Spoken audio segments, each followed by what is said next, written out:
Hi, brothers and sisters. This is John Casilag, and welcome to Pathways of Hope. Today's gospel is taken from the 6th chapter of the book of John, verses 24 to 34. And if I could think of one word to describe the message of the Lord to all of us today, that word would be trust. In the first part of the gospel, Jesus declares, and I quote, "No one can serve two masters. He will either hate one and love the other, or be devoted to one and despise the other. You cannot serve God and mammon." End of quote. Mammon, for those who are not familiar, is a term that refers to love of material wealth. As if Jesus was saying to us, you can't serve both God and money.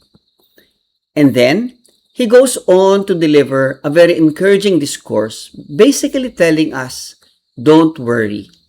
Not to worry about our lives, not to worry about what to eat or drink, not to worry about our body, and even not to worry about what we wear. He compares his care for us against his care for the birds of the air or the wildflowers, and makes this very comforting question that he poses to you, my dear brother and my dear sister. Are you not more important than them?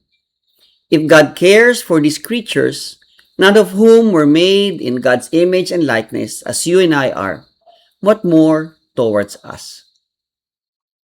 Some quick points to reflect on this weekend. First, we're called to live a life of faith. Not the come what may lotto type faith, but faith based on our conviction that this God is real and that this God will do what he says he will do.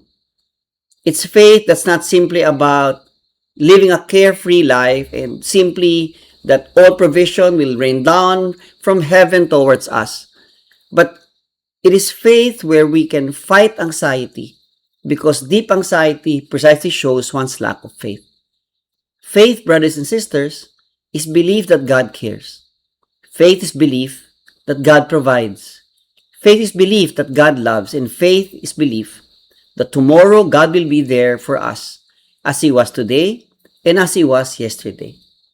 Second, we are called to live a life of simplicity, and simplicity does not mean that we may need to give all of that we have and live in the streets, nor does it mean that we cannot enjoy the fruits of our labors and have material possession. Simplicity means that we understand that all that we possess comes from the Lord, and that you and I are all but stewards, and our possessions are best used for the Lord's work. It means refraining from excesses that make us crave for more and more material possessions. Possessions that we cannot take with us to the grave. Third, we are called to choose. Jesus declares that we cannot be devoted to both him and the things of this world.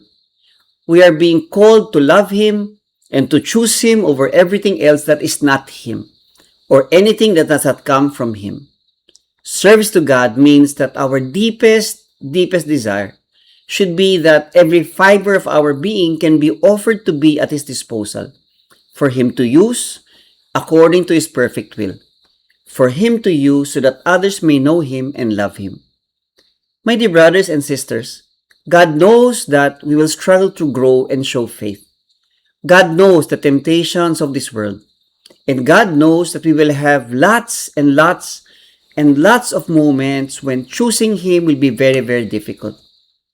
God encourages us anyway, and he wakes us up daily with an encouragement to have faith in him, to live simply so that we may have more room for him, and to choose him as he continues to choose us. Today, kapatid, God is calling us to trust. Would you trust him?